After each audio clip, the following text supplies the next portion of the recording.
सामाजिक सुरक्षा भत्ता वितरण कार्यलाई निरन्तरता दिन सरकारलाई संसदीय समितिद्वारा निर्देशन। एकल महिला र अति अशक्त आपाङ्गता भएकाहरूको सामाजिक सुरक्षा भत्ता कटौती गरेको भन्दै यसलाई निरन्तरता दिन समितिको आग्रह। समानता प्रवर्धन गर्न नीतिहरूबाट पर्न गएको असरहरूको नियमित विश्लेषण गरी आवधिक रूपमा सुधार गर्न सरकारलाई संसदीय समितिको निर्देशन। लैङ्गिक क्षेत्रलाई समेत महत्त्व दिन सामान्य प्रशासन मन्त्रालयलाई समितिका सभापति निरूपालद्वारा जानकारी।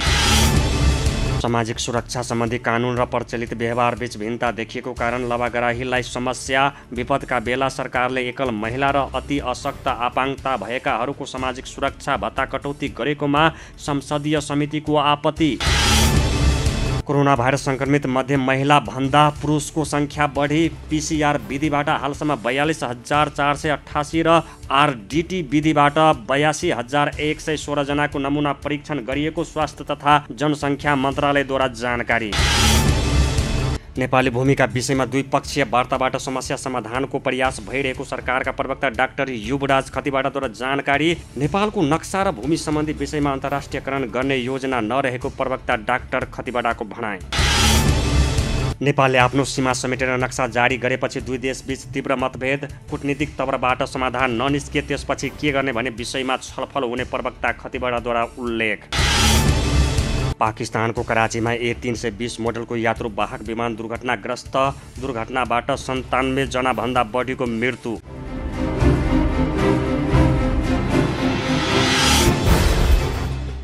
दर्शकवृन्द नमस्कार, यहाँहरूलाई हार्दिक स्वागत छ न्युज नेपाल टेलिभिजनमा। यो समय हो न्युज नेपाल न्युज विशेषको। न्युज नेपाल विशेषका साथमा छु म शिवशङ्कर चौधरी। दर्शकवृन्द, न्युज नेपालको सुरुमा मन्त्री परिषद सम्बन्धी प्रसङ्ग।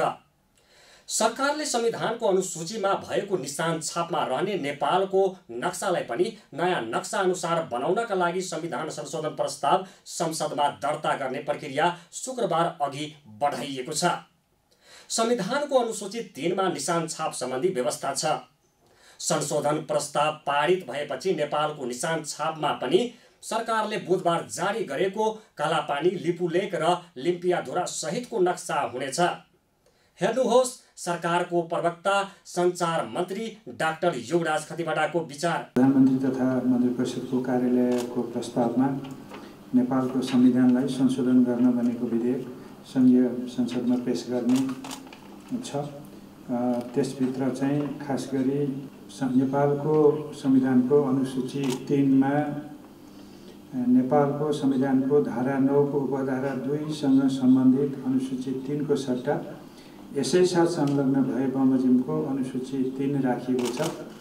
त्यो अनुसूची 3 मा नेपालको निशान छाप छ र त्यो निशान छाप परिवर्तन गर्नुको कारण चाहिँ नेपालको संविधानको अनुसूची 3 मा रहेको नेपालको निशान छापभित्र अङ्कित नेपालको नक्सालाई नेपालको वास्तविक सीमा अनुरूप मिलाउन आवश्यक भएकोले यो संविधान संशोधन गर्नु परेको र मूलतः यो अनुसूची 3 र निशान छापलाई संशोधन गर्न मात्रै प्रयोजनको लागि संविधान संशोधनको प्रस्ताव संघीय संसदमा पेश गर्ने निर्णय मन्त्री परिषदले गरेको हो।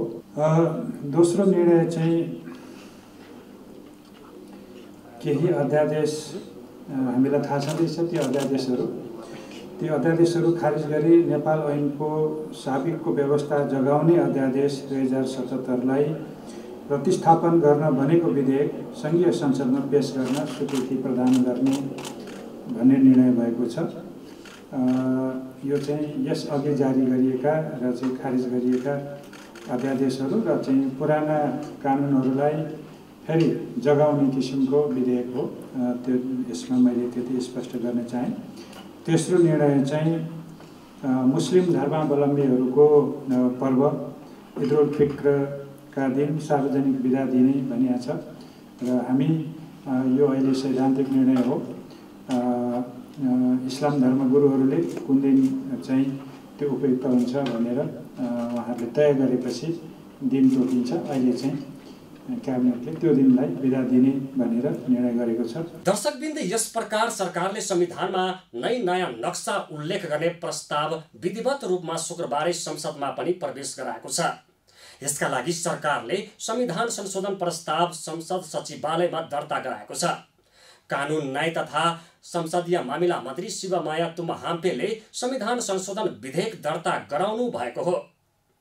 नेपालको संविधानको अनुसूची 3 को निशान छाप अंकित नेपालको नक्सालाई नेपालको वास्तविक सीमा अनुरूप मिलाउन आवश्यक भएकाले नेपालको संविधानको अनुसूची 3 मा संशोधन गर्ने प्रायोजनको लागि यो संशोधन प्रस्ताव पेश गराएको संशोधन विधेयकको उद्देश्य र कारणमा उल्लेख गरिएको छ। अहिले हामीले नेपालको वास्तविक अन्तर्राष्ट्रिय सीमा समेतको नक्सा जारी गरेका छौँ। यो नक्सा जारी गरिसकेपछि त्योसँग सम्बन्धित विवादका विषयहरू अथवा अरू कसै छिमेकी मुलुकहरूसँग विवाद हुने विषय हामी द्विपक्षीय वार्ताको माध्यमबाट कूटनीतिक प्रयासबाट त्यसको समाधान गर्ने हो। त्यसलाई अहिले अन्तर्राष्ट्रियकरण गर्ने अवस्थामा हामीले सोचेका छैनौँ। हामीलाई आशा छ, सरकारलाई आशा छ, हामीले वार्ताकै माध्यमबाट हामीसँग भएका प्रमाणहरू, हामीसँग भएका सबुतहरूका आधारबाट हामीले मित्र राष्ट्रसँग संवाद गरेरै हाम्रा चाहिँ ती भूमिलाई स्वतः हामीले जुन हाम्रो हो त्यो भूमिलाई उहाँहरूले स्वीकार गर्ने स्थितिमा पुर्याउन हाम्रो प्रयास रहन्छ। त्यसपछि मात्रै अरू कुराहरू के गर्ने भन्ने हुन्छ। तर अहिले हामी वार्ताकै माध्यमबाट यो हाम्रो जमिनको बारेमा कुनै विवाद नगर्नलाई छिमेकी मित्र राष्ट्रलाई हामीले चाहिँ संवाद गर्ने र त्यसै अनुसार अघि बढ्ने मात्रै अहिले हाम्रो निर्णय हो। दर्शकवृन्द, भारतले नेपालको नयाँ नक्सालाई मान्यता नदिने भनेपछि बढिरहेको तनावका बीच सत्तारूढ दल नेकपाका प्रवक्ता नारायण काजी श्रेष्ठले नेपालको भूमि फिर्ता ल्याउन सिङ्गो राष्ट्र एक ढिक्का हुनुपर्ने बताउनु भएको छ। राष्ट्रिय सरकार तथा समन्वय समितिको बैठकमा श्रेष्ठले यस्तो विचार व्यक्त गर्नुभयो। इतिहासमा कुन बेलामा के भएको थियो भन्ने आधारमा कोट्याएर अहिले आरोप प्रत्यारोप गर्ने बेला यो होइन। अहिले सिङ्गो राष्ट्र एक ढिको भएको छ कि त्यो भूभाग हाम्रो हो, हामीले फिर्ता पाउनुपर्छ, ल्याउँछौँ। त्यो कुरा मुख्य हो। अहिले इतिहासको समीक्षा पछाडि गर्दै गरौँला, कहाँ कमजोरी भयो भन्ने कुरा, कसले गर्यो भन्ने कुरा, त्यतातिर जाने बेला होइन। अहिले सिङ्गो राष्ट्रलाई एकताबद्ध गर्ने बेला हो र एक टिक्को भएर हाम्रो अहिलेको चाहिँ प्रक्रियालाई अगाडि बढाएर सफल बनाउने विषय हो। त्यसैले त्यस सन्दर्भमा यो कुरालाई ध्यान दिँदै अरू ठोस कसरी अगाडि बढ्ने भन्ने बारेमा आवश्यक छलफल अनि पछाडि गर्नका लागि यो गर्नु पनि पर्ने हुन्छ। तर यो दुईटा कुरालाई प्राथमिकता दिएर अगाडि बढाउँ र जाँदै म दुईटा कुरा भनेर बिदा हुन्छु। एउटा कुरा चाहिँ हाम्रो मान्यज्यूले ठिकै कुरा राख्नु भएको थियो, सुरक्षा त एउटा सन्दर्भको कुरा मात्र हो। मतलब हामीले लिडरसिपले, राजनीतिक नेतृत्वले, राजनीतिक कर्मीहरूले पनि अलिकति त्यागको भावना देखाउनु, उदाहरण चाहिँ प्रस्तुत गर्नुपर्ने आवश्यकता छ भन्ने कुरा यो सामान्य कुरा होइन। हाम्रो अहिलेको राजनीतिक परिवर्तनका उपलब्धिलाई रक्षा गर्ने र त्यसलाई सुदृढ बनाउने हो भने यो अनिवार्य छ। मैले प्रयोगै नगरे पनि त्यहाँ किन राखिरहेको भनेर चाहिँ मैले त्यो फर्काउनुपर्छ भनेर भने, अपिल पनि गरेँ र मैले फर्काइदिनु पनि सकेँ। त्यो पनि मैले सबैको जानकारी जहाँसम्म अरू कुरा हो त्यो त आफूले गर्ने कुरा हो। मैले 1 वर्षको आफ्नो पारिश्रमिक राष्ट्रिय सभाको सदस्य भएको पारिश्रमिक चाहिँ अहिलेको कोरोनाको सन्दर्भमा राज्यलाई दिने निर्णय गरेर त्यो प्रक्रिया अगाडि बढेकै छ। त्यो सबैले त्यो गर्न सक्छ वा गर्नुपर्छ भन्ने पनि छैन, आफ्नो बेलायी बाध्यताहरू पनि हुन्छन्। तर एउटा सन्दर्भमा हामीले यसरी जानुपर्ने आवश्यकता पनि हुन्छ भन्ने मात्रै कुरा हो। कसरी बाँच्छस् त भनेर मलाई धेरैले सोधेको थियो। राष्ट्रिय सभाको सदस्य नहुँदा 6 वर्षमा कसरी बाँच्छन्? म त्यसरी नै गर्छु। हस्त दर्शकवृन्द, न्युज नेपालमा न्युज विशेषको श्रृङ्खला यति नै। हामीलाई फेसबुक, युट्युब र नेट टिभीमा पनि फलो गर्दै रहनुहोला। हेर्दै रहनुहोस् न्युज नेपाल टेलिभिजन। नमस्कार।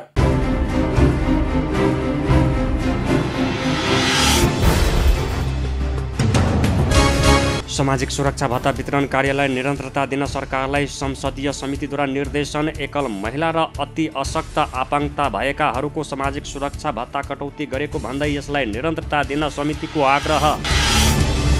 समानता प्रवर्धन गर्न नीतिहरूबाट पर्न गएको असरहरूको नियमित विश्लेषण गरी आवधिक रूपमा सुधार गर्न सरकारलाई संसदीय समितिको निर्देशन।